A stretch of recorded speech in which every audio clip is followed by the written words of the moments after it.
stand as Manchester United are about to launch a second bid for Bryan Mbeumo from Brentford. He has made it clear to Brentford that he only wants Manchester United, and Manchester United are going to put another bid in. They've upped the price. We've got all the details on that in a second, and this is expected to be their last bid, and they expect this bid to get the deal done. Could Mbeumo be a Manchester United player before this little short period of the window closes and then it reopens again? But this little period of the window, are we going to get the Mbeumo deal done so we can move on to other targets? Get your comments in. How much do you think Manchester United should pay? How much do you think they are going to pay? And we've also got some reports on that as well. We've also got some reports coming in shutting down Victor Osimhen to Manchester United. Victor Osimhen apparently will not be joining Manchester United at all this summer. He is not a target for Manchester United. What are your thoughts on that? A little bit on Victor Gyökeres as well. Where do Manchester United go from here? Mateta too, and some reports coming out about Manchester United's financial situation. It's better than we expected. It's better than what we thought it was going to be. And Omar Barada has been speaking about that as well. Not really that much to get into. It's basically just Manchester United saying what they're going to say, making everything seem good, seem like everything's on the right track, sort of justifying some of the cuts that happened in the last year. I think some of it was a bit too far still, but we will talk about that as well. Get your comments in down below and let me know what you think. There's already people suggesting what they think we should pay for Bryan Mbeumo. Remember, we paid 62.5 million for Matheus Cunha. Is Mbeumo worth the same? I think he is. I honestly do think he is. Of course, if we can get it for cheaper, let's do it. But I still think around the 60 million mark, which is what is expected, is a very, very, very good deal for someone who's just put up 20 goals in the Premier League. I think he was the third or fourth highest scorer in the Premier League last season for Brentford. And it's not just one season. He's been good for Brentford for the last few seasons in the Premier League as well.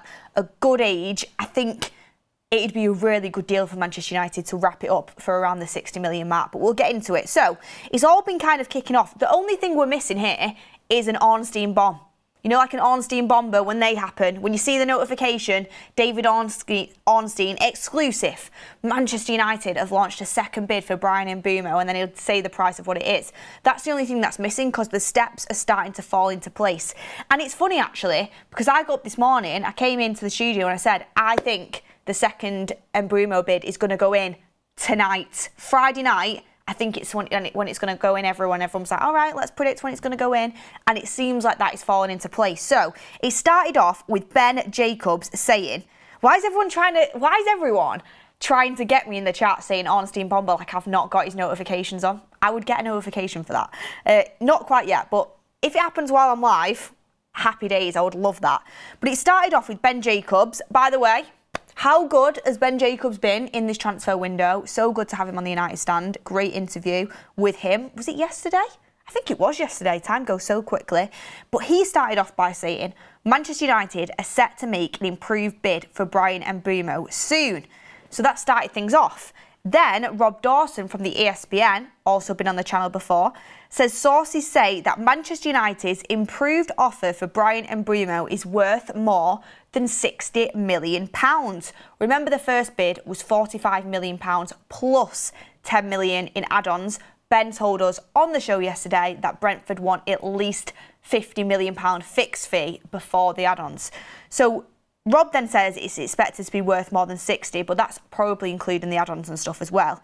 And then Fabrizio Romano says, very shortly after this, Manchester United are in direct club-to-club talks again with Brentford for Bryan Mbeumo. Second proposal ready after 45 million plus 10 million was rejected. And then again, you have the Mirror coming in. Disco from the Mirror saying Manchester United are set to offer 55 million plus 5 million add-ons to Brentford for Bryan Mbeumo, but this is likely to be Manchester United's final offer. The expectation is a deal will soon be agreed between all parties. So what do you believe here? Do you believe that it's over 60 million package, like Rob Dawson says? Do you believe it's 55 plus 5, like Disco from the Mirror says? Or do you have a different theory in general, like, do you have a completely different theory about what the price is going to be? I originally thought Manchester United would go up to £50 million plus 10 million in add-ons. That's how I thought it'd be, but apparently it's 55 plus 5, and then Rob Dawson saying it's 60 million, over 60 million final package. What do you think it'll be? I think with the add-ons, in retrospect, if this is going to be the last offer, which is what a lot of the reports are saying, this is expected to be Manchester United's last offer, and they expect it's going to get done, then I do expect us with add-ons to touch around the 60, 62 million mark, which is what we paid for Cunha. I think that's what Brentford will want, and I think the initial fee is going to be over 50 million. But get in the comments down below, what do you think as well? People in the chat are teasing me here, and now my phone's going off with notifications, so I'm going to have to check if anything's actually happening. Don't say, here we go, or anything like that if it's not actually happening. No, nothing's out yet. Chris Johnson says, 2 midfielders and 1 striker. What a start that would be. Matt says, Mboum's worth more. Cunha less goals. Need a centre mid. Yeah, just because Cunha has less goals doesn't mean that he's not as good of a player as Mbeumo, by the way. It's not all about how many goals. You've got to take into consideration penalties as well, which are obviously also important. But they're both very good players and will both help Manchester United out a lot. Michael Sean says, I hate how much Gyökeres feels like Elise last year. We might lose out if we're not fast because we can't work on 2 deals at the same time. I actually disagree with that, Sean. Michael Sean. Let me get your first name in. I disagree with that. I think nobody's really gone in for Gyökeres, which is a little bit of a surprise. It was assumed that Arsenal were going to go for him, but they seem to have turned their attention to Benjamin Sesko. And I feel like Manchester United might think that they have a free run at Gyökeres. I mean, it's funny, isn't it, how originally Gyökeres really wanted Champions League football. It's very difficult without Champions League football for Manchester United to go and get him. They were the reports. Even Fabrizio Romano said that, and he usually is top tier, isn't it, when he says Gyökeres is going to be a difficult deal for Manchester United to do. He wants Champions League football. That was the original report. And at that time, he was very much linked to Arsenal. And we were linked to Liam Delap. We were all in on Liam Delap. Suddenly, you know, it looks like Arsenal are pivoting to Sesko and putting all their eggs in the Sesko basket. Nobody's really going in for Gyökeres. I mean, I think Liverpool want to go in for Ekitike as well as Chelsea. Chelsea have managed to get Delap. United were in for Delap. Obviously, that collapsed because Chelsea ended up getting him and we missed out on that deal. A lot of you were happy about that, but Manchester United, that was our number 1 target. Ben even said in the show it was Amram's number 1 target. So whether you want to believe that, Ben has been pretty good this summer. And suddenly, when it doesn't seem like any clubs are going in for Gyökeres, he's got a 60 million gentleman's agreement, 70 million euros, just over 60 million pounds gentleman's agreement with Sporting to let him go. Nobody is taking advantage of that. If he didn't have that gentleman's agreement, then I think Sporting would be demanding around 80 million for him, considering the amount of goals he's scored. So the fact no one's gone in for him, I think he might be a bit short, Sporting might be a bit short. And I think Manchester United are thinking, let's get the business done that we have quite a bit of competition for and that needs to be done. Amram's been very firm that he wants 2 number 10s. Cunha, there was competition circling. He had a release clause that anybody could have triggered. United wanted him. We had to go and get him. And Mbeumo as well. Newcastle, despite what any Newcastle fan says or any Newcastle outlet that are trying to play this down, they massively wanted Mbeumo. We had to move. We had to go and sell him the project and make sure that we were able to get him. So they're the deals we're trying to wrap up. We thought our striker was going to be Liam Delap. Didn't end up happening. So now Manchester United are sat there on the striker situation thinking, which way do we move? And I don't think they're in a massive rush for Gyökeres yet, mainly because we need to sell to buy, which Goldbridge covered on the show this morning. We need to ensure that sales are coming in to give us this money, even though we are in a better financial position than we thought we were going to be because of Sir Jim's cash injection and because of the money that we've actually made this year. It has risen and our costs have gone down because of the cuts we've made. Financially, it's not absolutely amazing, but it's better than what we thought. But we are still going to have to sell players to do another deal around that 60 million region. We've already got Cunha in for 60. We're going for Mbeumo for 60. Amram wants 2 versatile number 10s with a physicality and the proof of being able to work in the Premier League. We're going to go and get them. but we're not in a huge rush for Gyökeres, I don't think, because nobody's massively, gone in for him yet. There's been absolutely nothing from Ornstein, Romano, Ben Jacobs, anyone about a club approaching Sporting for Victor Gyökeres. So I think Manchester United feel like they might have a little bit of time with this, and apparently Amorim has had dialogue with Victor Gyökeres. So if a club did move, you never know the conversations that are happening behind the scenes. Amorim might be saying, look, we really do want to come for you, just wait. And you never know what could be happening, conversations behind the scenes there as well. So I don't think it's a criticism of us not being fast. I mean, how many days has the transfer window been open? What are we on, the 6th of June now? It's been open 6 days and we've nearly wrapped up 2 deals. 2 of the best performers in the Premier League. Mbeumo and Cunha, both team of the season contenders. You've got to give a little bit of credit where it's due. I mean, if we get Gyökeres as well, I hold my hands up and say, absolutely fantastic work. And I will literally stand up in the studio and applause. That's what I will do. But, because I never thought that was going to happen. I never even thought we'd get 2 number 10s. I thought it was one or the other. But we need a little bit of patience. The transfer window has been open for 6 days. We're already moving pretty quickly, hopefully, if the Mbeumo deal gets done. We've got outgoings to come. We will get a striker, whether that be Gyökeres. I'll talk about the options for Manchester United in a second, because we have got some news on that. But I think we just need to have a slight bit of patience on this. Not everything can happen in one day. Cord History says, I thought Delap was signing an 11-year deal. Oh, don't get me started on that. Nutmeg Ninja says, Wilcox at United, Wi-Fi signal, weak and spotty. I think you're being harsh. I think Wilcox has done a pretty good job so far, I'm going to be honest. Like the Delap thing, little bit of a red flag. But other deals we've done, I think he's handled well. Aiden Heaven was a great deal to get done. Moving quick for Cunha was good. And Mbeumo, again, I think this is a really good deal for Manchester United. Of course, it's not just him. There's Christopher Vell there as well, as Ben explained, the recruitment team that's there behind the scenes. But I do think all in all, the business has been decent so far.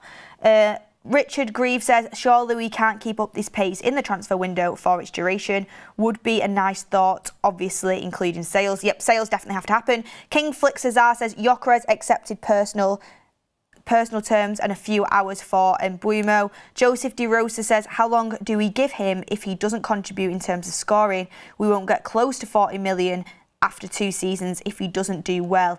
A bit pricey, to be honest. Joseph, I don't think...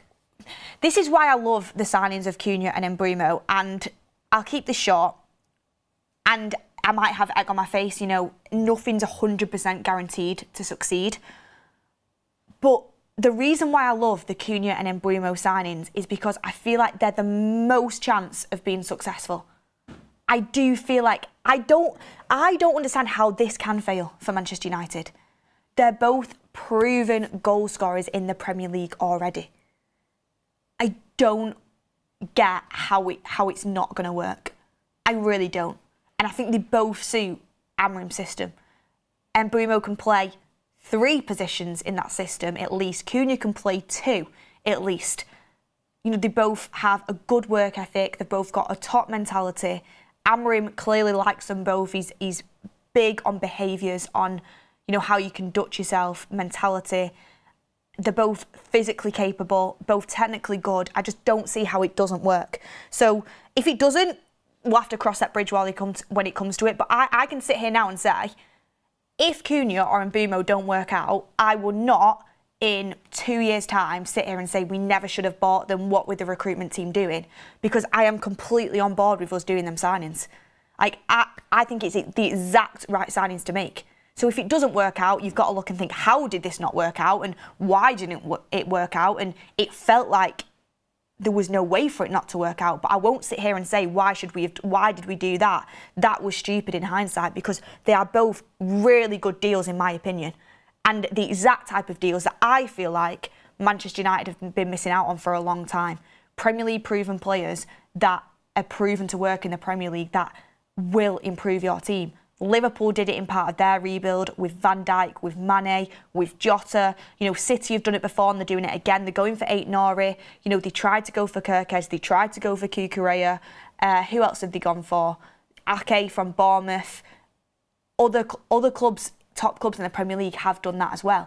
Even Newcastle have gone and done it in parts. Arsenal have gone and done it in parts. So the clubs that are competing at the top of the Premier League do tend to, make signings like this. And two of the best performers in the Premier League over the past 2 seasons, I think they're good signings, to be honest with you. And you've just sometimes got to take that risk, and every signing's got a bit of risk to it. I think these have got the least amount of risk out of other signings we've made. For example, when we signed Anthony for 90 million, of course everyone was massively excited. But in hindsight, you can look at that and think the price was stupid. Why did we do that? Why did we rush into it? We did it at the end of the window out of desperation. We tried to go in at the start of the window for around 40 million, was it? And I accidentally accepted it. We walked away, and then we went back in for around 90 million in August. In hindsight, you look back and you think, what were the recruitment team doing? You hear stories about how the scouting wasn't even sold on him. These deals, well scouted, well worked on, a good price for what they've been doing in their careers, a good age range as well, coming in with a bit of experience under the belts but about to enter the prime. You can't really fault it, in my opinion. Risic Mungol says, hi Beth, trust you well. Manchester United is looking for a backup striker. Nothing passes my mind better than Jonathan David. Stats over the last years don't lie. Goals and assists galore. I'm not sold on Jonathan David, and I've said this multiple times. If we got him on a free, I wouldn't sit here and cry about it. But didn't Lacazette outscore him? That's the sort of stats that worry me about Ligue 1 a little bit. I'd have to double check that, but I'm pretty sure Lacazette outscored him in Ligue 1. And that sort of thing worries me. Lee Payne says, if we are to improve the team, then you have to pay. It's what the selling club wants that counts. Otherwise, United don't improve and we fail. Yeah. So you obviously don't overpay, but you've got to pay for the value of the player. On that as well, I actually have watched a bit of Jonathan David, and I've watched him for Canada as well, and I've never really been that impressed when I've watched him, but I understand a lot of people like the thought of him as a backup just because of the fact he is free and the financial side of it. You've got to ask yourself, if he wasn't free, would you want to go for him? That's how I look at it now, because I think every signing we make, whether they're free, whether the 10 million, 20 million. Of course, you can take more risks with the cheaper signings. Do you really want them? Are they going to significantly improve our squad? At the moment, when we've not really got much option at striker, yeah. If we do go for a Mateta or a Gyökeres, I think personally I'd rather just keep a Xerxes, to be honest. Card History says, I thought I've done that one. Thank you everyone for getting your super chats in. Got to get the news in, and then I'll come back to some more chats as well. Let me just have a look. I think Zero Blade says David scored 16 and Lacazette scored 16. Maybe it was the time that I was tracking it. I'm going to have a look at that now. Maybe it was the time that I was tracking it last season. Currently, Lacazette was ahead of David, and he might have just gone past him. But yeah, you are right, actually. So last season in Ligue 1, top scorers, first was Dembele with 21, joint with Mason Greenwood, by the way, at Marseille. Jonathan David is in 4th spot with 16 goals, and Lacazette in 5th spot with 15 goals. He did well, but just based off watching him, and then also some of the teams in that league, I know that PSG went on to win the Champions League, but I'll say this over and over again. You can have a seriously good team in a league that I don't think is that great. Like, PSG are exceptionally good, the best team in Europe right now, hence why they won the Champions League. That doesn't mean that Ligue 1 is fantastic. So I kind of question that. And a lot of people say, well, Gyökeres is in the Portuguese league. I get that as well. I do have slight concerns, but when you look at what he's done in the Champions League, Gyökeres, against some teams that he's played in the Champions League, didn't he not get a hat-trick against Man City? I swear he did.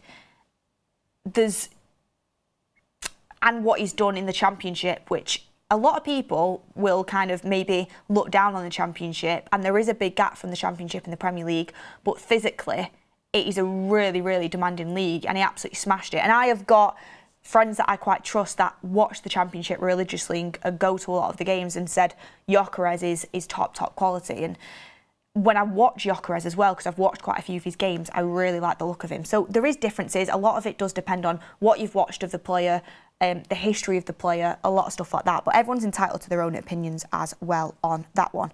But just lastly on the Mbeumo stuff, because we can expect a bid soon, and I think it will happen tonight. I think we will try and get this done before the short close in the transfer window.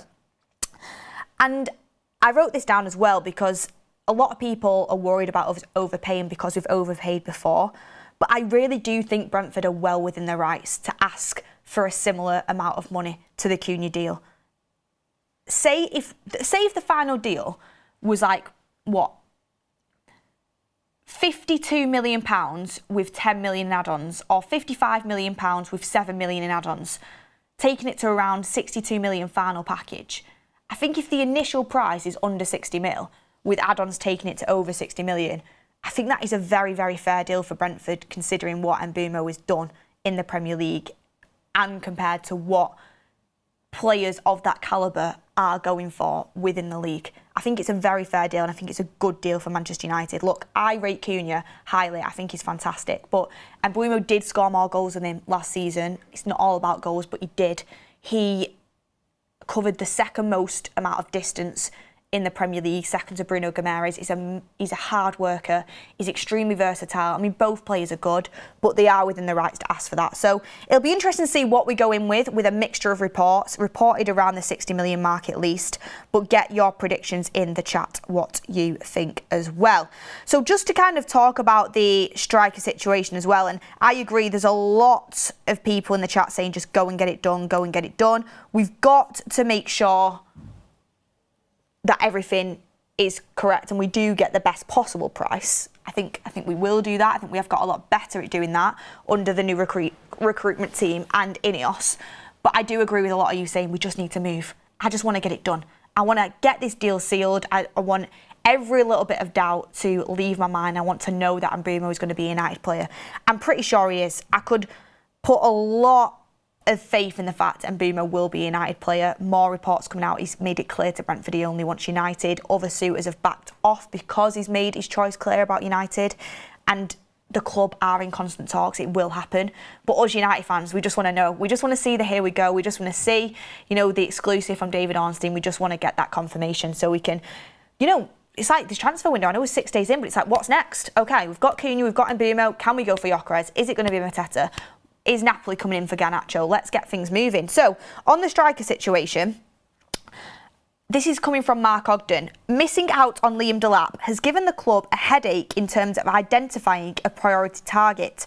Cunha and Mbeumo can both play the role, but neither is seen as the solution.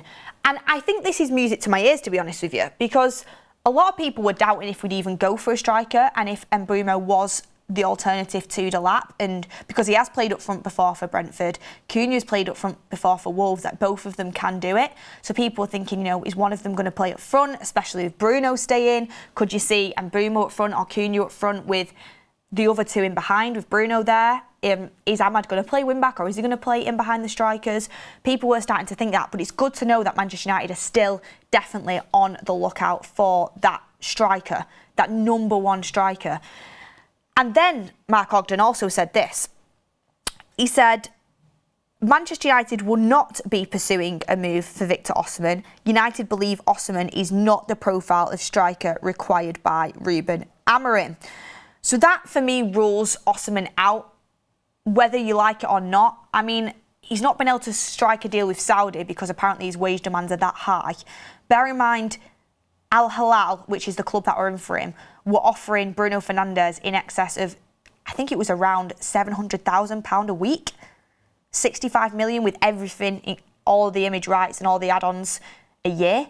So God knows what his wage demands are in that sense. But then I also saw reports saying that Galatasaray were trying to get a deal done for Victor Osimhen, and Galatasaray cannot afford the wage demands that anything close to that, and Galatasaray couldn't even afford to pay him his current wage at Napoli. So I don't know. I don't know what to believe with the Victor Osimhen situation. I don't know whether to believe that his wage demands are absolutely astronomical, or I don't know whether to believe it's just that Manchester United don't believe the profile of striker is required by Amorim. I don't see why we wouldn't want that profile, because he's an absolutely fantastic striker, and if money wasn't an object, just profile-wise, he would be my first choice. I'm going to be honest. He would be. But it does feel like Manchester United, the options we're looking at are Gyökeres and Mateta. I have a feeling it will either be Mateta or Gyökeres for Manchester United. Mateta, I would be happy with, I'm going to be honest. Again, proven he can do it in the Premier League. Is that experienced striker that's going to bully centre-backs, has good movement, is going to be bullish in the box, knows what he's doing. I like Mateta. I do think he will be successful. Gyökeres is just a bit more exciting, and with that, he is a little bit extra, but probably around 20 million extra because of Mateta's only got 1 year left in his contract. You think you can do it for 40 with Crystal Palace. Gyökeres is going to be around just over 60. But he is that little bit more exciting. And the thing is with Gyökeres, for me, right, I understand people do have doubts about, his first touch, all this palaver. I've seen it all going on over Twitter, what sort of teams he scored his goals against. If Gyökeres works, he will absolutely smash it. And I think it's worth taking that little bit of a risk. And without a doubt, it'll be an improvement on what we've got. He's killed it in the Championship. And there's people that I know that have watched multiple of his games in the Championship who say to me, look, if United get this striker, you are getting a very good player. He can score goals. I've watched games for Sporting where, to me, I think he's looked like a proper presence up front. I really do. I do think he's got it. There are people that have doubts over him. There always is doubts when you're bringing in a player that isn't in, the top 5 leagues. But there's even players in the top 5 leagues sometimes can come across and they can't adapt. And there's always a risk with transfers. There is. But I truly do think Gyökeres will at least be an improvement on what we've got. And the amount of goals he scored, you just don't score all them goals if you've not got some quality. You just don't. I think his link-up play will be fine. The only weakness I've seen to his game, and I've looked at as well, is maybe his aerial ability. But we have people in the team that are good aerially anyway. You've got Maguire, you've got Casemiro. How long they're going to be there for, I'm not sure. But he is going to score goals. He is, a brash striker that's going to get himself available in the box. I really like Gyökeres. And if it comes off, I think he'd be absolutely fantastic. And I think it's worth taking that risk with Gyökeres as well. Plus, he's done it in the Champions League as well, which is always a good sign. So I think he's suited to the Premier League. I would like to sign him. If we got Mateta, though, I also think that would be a good deal as well. Also, on the Mateta one, Crystal Palace might not end up getting in the Europa League. Have you seen the stuff that's going on with Crystal Palace, and their ownership situation maybe will cost them Europa League football? So I won't go into it in too much detail, but basically their co-owner, David Blitzer, he has got... Oh, wait, 1 second. No, not David Blitzer. John Textor, he owns 43% of Palace, also owns Lyon, a French club that's also in the Europa League next season. So they've tried to sell shares, they've tried to get around this, they've tried to put it in a... I'm trying to look at this. They tried to put it in a blind trust, but they didn't do it by the deadline of March 1st. They didn't basically plan accordingly to get into European football. And they could be in a situation where UEFA genuinely do not let them play Europa League football, which would be devastating for their fan base. And I would be really against this. I'd be gutted for Crystal Palace fans. They should play Europa League football. But that, again, can open up Mateta coming to Manchester United even further, to be honest with you. So... keep an eye on Mateta in that sense. If Crystal Palace cannot get around this UEFA situation of getting into the Europa League because their co-owner has ownership also of Lyon, it's going to be really interesting. Nottingham Forest could even get into the Europa League, honestly, and Crystal Palace might not end up being in the Europa League, which would be devastating for them. So then you look at Mateta. Someone just said in the chat, Wharton. I still don't think Wharton's going to happen. I'm going to be honest with you. I think that's a bit out of our reach. I'd love it to happen, but I think that's maybe one for next season, to be honest with you. I don't think he's going to go anywhere this season anyway, so United might be able to wait and move on that next season. As a few people have said, Eze, we're getting Cunha and Mbeumo. We don't need to go for Eze as good as he is. So that's something to look at as well in regards to Gyökeres. Amorim wants him, and I do think he's going to be there. It doesn't seem like many clubs are going in for him yet, which I'm surprised. That might change. But Mateta, for maybe a little bit cheaper, has that Premier League experience, could be another one we go for as well, which I would be pretty happy with. I just think maybe risk for reward with Gyökeres on that one. Jerry Usama says, after the striker deal, the focus should immediately shift to the goalkeeper situation. We'll have to keep an eye on Emi Martinez. Did you see that Athletic article that came out, was it yesterday, about the PSR and clubs that have the healthiest PSR situation? Aston Villa seriously do need to sell. So as the window progresses, the price for Emi Martinez might start to drop a little bit and United might swoop in there. Risic Mongol says, Jonathan David is a free agent, 32 games, 16 goals, 5 assists, 4 yellow cards. Alexander Lacazette, 30 games, 15 goals, 2 assists, 5 assists. Do you mean yellow cards there? I'm not sure on that one. How is he going to get 2 assists and then 5 assists? I think you mean yellow cards, surely. I don't know. Tony Cox says, looking good as ever, Beth. Why are Chelsea able to spend 300 million? Because they find loopholes. They sell assets to themselves. They have managed to balance the books in a very interesting way. And, you know when they say don't hate the player, hate the game. Like, they've managed to get around things by finding loopholes, and their owners are ambitious, and you've kind of just got to respect that. As much as they have pulled our pants down and done us over in the last few years, Chelsea's owners show a bit of ambition, and they're just injecting money into that football club, finding loopholes and doing everything they can. In the transfer window, people might laugh at them. They might have massively overpaid for certain players. Things have gone wrong, but if players go wrong for them, they get up, they move on, they go again. That's what Chelsea do, and they're starting to find some success through that as well. Lee Payne says, if we are to improve the team, then you have done that one. Thank you, everyone, for bringing your super chats in as well. Just wanted to finish the show on this. So Mark touched on it a little bit on the morning show, but I want to bring it in again. 1 second. Trying to prolong the show just so we can get an Mbeumo Ornstein bomber while we're live. I think it will happen in the evening, I'm going to be honest. But let me bring this up, because I actually did want to bring this in. It's on my Twitter, actually, I think, because I quote tweeted it. Okay. So this is from the same... I asked Mark about this in the group chat, and he said this is from the same source that give us the Onana stuff, the Garnacho's leaving stuff, Euro back fit for the final stuff, the Delap stuff.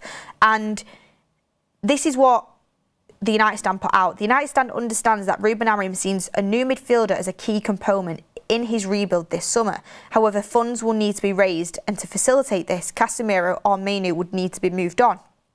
Collier could also leave this summer, with a loan likely. On that, I could definitely see Collier going out on loan. I think he's got potential, but a loan would probably do him really good. I don't see how the club move Casemiro on 300 grand a week. He was on 350. I'm assuming it's around 300 now with the Champions League deduction, because we're not in the Champions League. And I'll say it before, and I've said it before and I'll say it again. I would be absolutely gutted if Kobbie Mainoo left this football club. United has always been built on the foundation of our academy and our youth system being able to thrive. In my opinion, Mainoo is one of the most talented players that we've had come through our academy in recent years. If he goes, Garnacho goes as well, who do you point towards in the first team that is a successful academy graduate that has come through our youth system, that we have nurtured and we have brought into the first team and is now playing successfully for Manchester United? Who do you look to then? And I just think Mainoo sums up everything it is to be a United player that's, come from the United Academy and had that success of going into the first team. And I honestly do think he's not even just because he's an academy player, but also because of his talent. He's only 20 years old. He's got so much talent, and people have such short memories. Yeah, he had a difficult season adapting to Amorim's system. But look at what he did the season before that. Look at what he did against City in the final of the FA Cup. Look at what he was doing for England. Like the way he got himself in that starting 11. He started outside the starting 11 at the start of the tournament. By the final, he was in the starting 11. And before that, he worked his way in. He's so good technically, and I think he's got so much potential. I would be gutted if we moved Kobbie Mainoo on. I think there's absolutely no doubt about the fact that United need a new midfielder, but I don't want to get rid of Kobbie Mainoo in order to bring one in. I don't think it should come with the expense of selling Mainoo, especially considering the team that we've heard have interest in Kobbie Mainoo is Chelsea. No, do not want to see Kobbie Mainoo playing for Chelsea at all. And I want to see Mainoo be successful, and I think he can be successful. I think he can be successful in either the 10 role, or I think his most chance of being successful is in that pivot role. We just need a really athletic partner next to him. The same goes with Bruno. If Bruno plays in that pivot role, we also need a super athletic midfielder to go next to him. Like, we need to go and bring in another defensive midfielder, but he shouldn't be at the expense of Kobbie Mainoo going. Kobbie Mainoo is the future for me. I think him and Bruno might play similar positions in Amrim's system, but Bruno's 31, he's not going to last forever. Kobbie Mainoo's 20. I think it's the perfect year for him to kind of develop in Amrim's system. Probably won't play every game, but there's definitely game time for him there to be got. I know we are only in one competition, which is going to make it, well, we're only in the Premier League, we're not in Europe, we've still got the FA Cup and Carabao Cup, but it's going to make it more difficult for game time, considering we are predominantly only going to be playing one game a week. But again, he's only 20. You know, we have said how many times that these players have been over-promoted and over-relied upon. You know, he's got the time now to excel in a new system and develop, and I think he can do that. So I would be gutted. And I think we'd massively regret it if he went. And I don't think he will go. I think the club would much rather move on Casemiro and then replace Casemiro's place in the squad, which is a centre defensive midfielder. I think the club, if they could get rid of Casemiro, they'd do it tomorrow. They'd do it in a heartbeat. And that's not me trying to be disrespectful to Casemiro. I thought he was really good second half of the season. And we really saw the first year Casemiro come back, and he was in my starting 11 for the final. He was in my every starting 11 towards the end of the season. I thought he was one of our best performing players second half of the season, but he's on a massive wage, our highest earner, up there with our highest earner, and again, he's not going to last forever, and he doesn't massively suit the system. He obviously can do it now, and Amrim's kind of been flexible on that, but with his wage and his age, the club would love to move him on and bring someone on a lesser wage, maybe a little bit more tailored to Amrim's system, that can do that centre defensive midfield job. So I think the club would love to move on Casemiro, but I just don't see how we're moving him on, because he's not going to take a pay cut with a year left on his contract on massive money.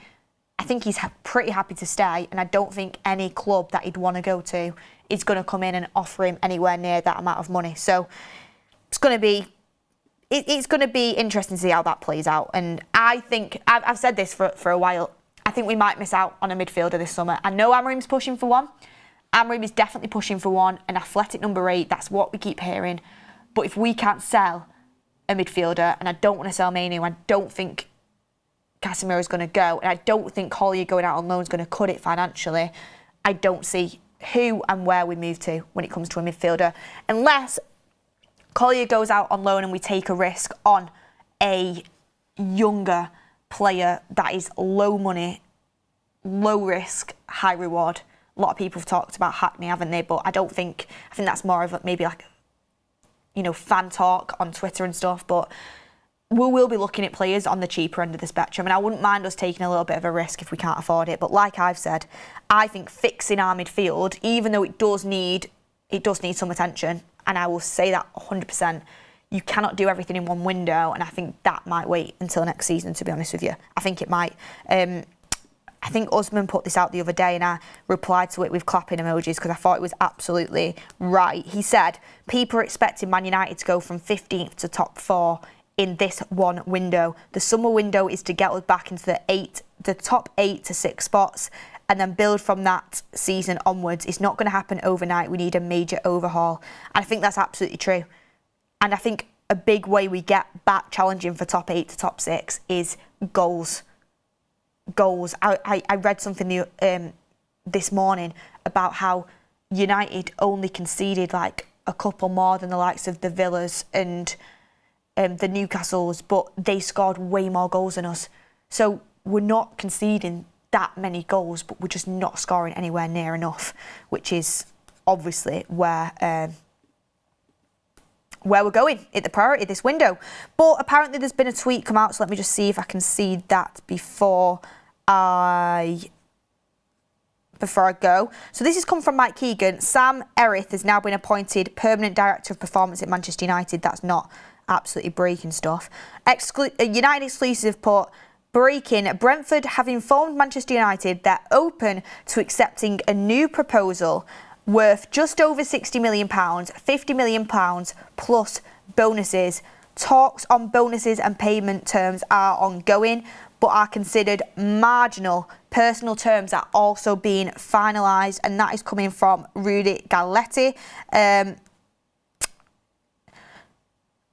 I'm not sure how reliable that source is. What I will say is you will get a lot of people trying to be first on this deal, but he might have genuine inside information that hasn't come out yet. But this is what that source is reporting: £50 million plus bonuses, a deal worth just over £60 million. And if they are right in terms of talks are ongoing on the payment terms and personal terms being finalised, we really could have here we go very, very soon for Bryan Mbeumo, which would be absolutely fantastic. So on that note, I'll end the show. Was going to talk a little bit about Barada's quotes and the financial situation, but go over to the United Stand Twitter if you want to read about that. I got bored very, very quickly. I'm happy we're in a better financial situation than I thought we were going to be, but I'm more bothered about talk. I'm a fan at the end of the day. I can do the nitty-gritty if I need to, and of course it's interesting to read about it, but I'm more bothered about when we're going to get the Mbeumo confirmed. I'm still struggling. I always called him Mbeumo, and now I've been informed it's Mbeumo. I'm struggling on how to say that, but honestly, I don't care as long as he signs for United. But that's what I'm waiting for. Get your comments in down below. Let me know all your thoughts. Maybe try and predict the time of when we are going to get that here we go or the Ornstein bomb. Get that in the comments. Smash a like on the video if you're not already. Have a brilliant Friday, everyone. Have a great weekend. Hopefully, the next time I'm talking to you, Mbeumo is about to be or is on his way to being a United player, and we've had that here we go. So thank you everyone for watching. I will see you on the next one.